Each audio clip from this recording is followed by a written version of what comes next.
A word on inflation relative to the U.S. economy, our business cycles of the economy and markets and various indicators, business statistics.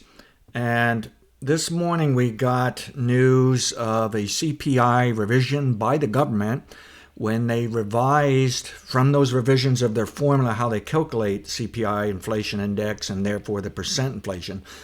When they ran the numbers off that new formula, if you will, they came up that they would lower December inflation from 0.3% to 0.2% on a monthly basis. Now, they did raise November's 0.1, so one might argue kind of balancing out.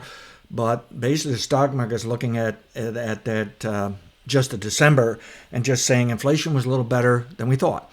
And it's perked up the stock index futures this morning here, and that's the headline news. And I think Wall Street's basically anticipating when the market opens up at 9:30, we'll get the U.S. cash S&P 500 above that 5,000 level. Yesterday it touched 5,000 and then closed just below it.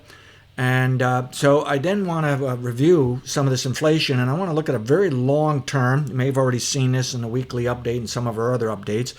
But this is a very long-term pattern, in fact, just super long-term, of inflation. And this chart shows annual inflation, so it doesn't show all the volatility during a year. And it goes back to 1800. I actually have it back into the 1700s. And what I've noticed is a pattern of when inflation tops, comes down, stays down for quite a while, then explodes, and we're measuring the amount of time. So this is simply a time cycle. It's not as complicated as the business cycle model when we're forecasting stock market prices and the overall economy and interest rates and commodities. But so a simple view here, but this is a top type cycle. Okay, it goes from a top to a bottom to a top, and I didn't bother putting in bottom labels. And it can actually expand and contract quite a bit, which is what I've learned about most cycles.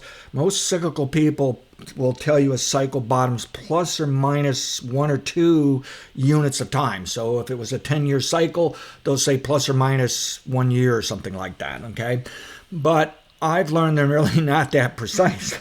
Now, they may find specific cycles that can be that precise, but then they can't help out with filling in between those cycles. And I have many cycles, so I can explain all price fluctuation. I'm going to label all of it, catalog all of it, and time quite a bit of it, and time it quite well.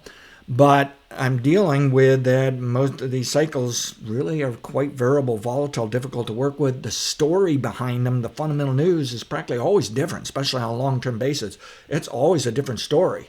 But the data doesn't really have a different story. Why is that? And price doesn't have a different. Well, the answer is a lot of data can only do one or two things, up or down. And what does price do? It goes up or down. That's it. It's very simple. So the market boils things down. That's why it's a good idea to study price-only kind of methods along with your fundamental news, because it can help simplify things and give you an edge, okay? Now, this inflation is classified as a super cycle number 3, meaning that in theory there's 2 more important super cycles, but really can't find them that well for the data. So for the moment, this is the most important super cycle to watch. The others don't matter so much, even though they're even more long-term and have more drama maybe. And they would contain this particular super cycle. So what I want you to consider is this one, not the longest allowed as we had over here, okay, but it is fairly close to some of the long ones, and it is longer than the last 2 repetitions, which were the minimum amount of time. So what the model is saying, and again, this is a pretty simplistic output, but it's suggesting we've seen that cyclical top in inflation. It's going down, and it's probably going to stay below this red line, which is just my guess of a line where I would get nervous about high inflation, and if I were the Federal Reserve, I'd start raising interest rates aggressive again, and that's at 5.5%. But notice it likes to spend most of its time. Look how much time it stayed below 5.5%. Now, of course, people don't even like 5 or 4.5 or 4, okay, and the Fed wants 2. And I'm not saying it'll easily go back to 2 and stay there for very long periods of time. I think it's going to fluctuate, but you can see we manage inflation much better since 1970, since 1980, calming down compared to the history of the nation. So this thing is behaving normally, except that we're actually have a trend of lower highs. We stop inflation sooner than ever. We're getting better at managing it, okay? And I'm not so sure it's really all that much management.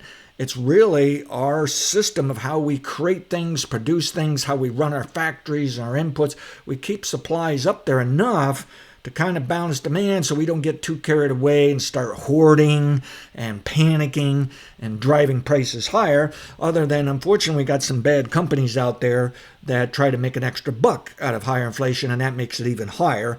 And we're going to start dealing with that. We already are.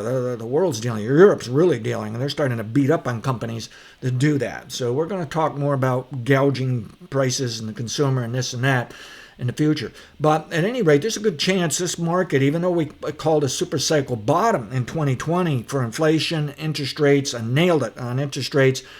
Looks like we nailed it on inflation. Granted, inflation might be able to work somewhat higher over the next 2, 3, 4 decades, but it's probably not going to have explosive moves, or they're at least not going to be sustainable. They could be transitory. And in my opinion, this was transitory after all. This is showing an inflation rate last year, but we're much lower than that already.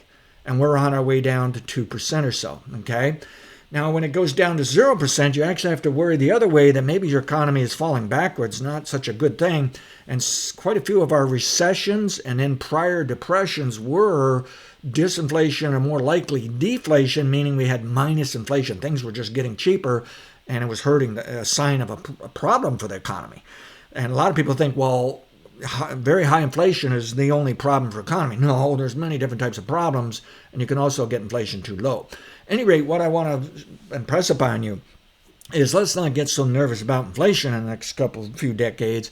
We're probably going to manage, but we will have blips up. I think we'll see a blip up later this decade. It may coincide with the end of the decade recession, and then we have a fallout from it, a big bear market. But at least for the next few years, I think we're seeing tamer inflation. It's all going to work out for us, and it's going to support our forecast for the stock market this decade and help us with all the little twists and turns that can help us make money, manage risk, and enjoy what's going to occur this decade. At any rate, calling a super cycle top in inflation, I think things are going to get tamer for a while. Now, let's take a look at what's going on a month-to-month basis. Now, this is the PCE inflation, not the CPI. It comes out towards the end of the month, where CPI is normally about the middle of the month. And the Federal Reserve prefers the PCE over the CPI. They use that more in their calculations and their assessments, their observations, regardless if it's subjective, objective, quantitative, qualitative, whatever.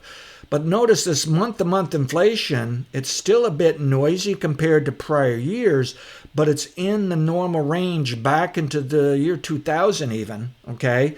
So we're back to normal month-to-month inflation. Let's not get all that carried away here of worrying over inflation yet. Again, there'll be bumps in the road. Inflation will pop up, but let's not panic over it.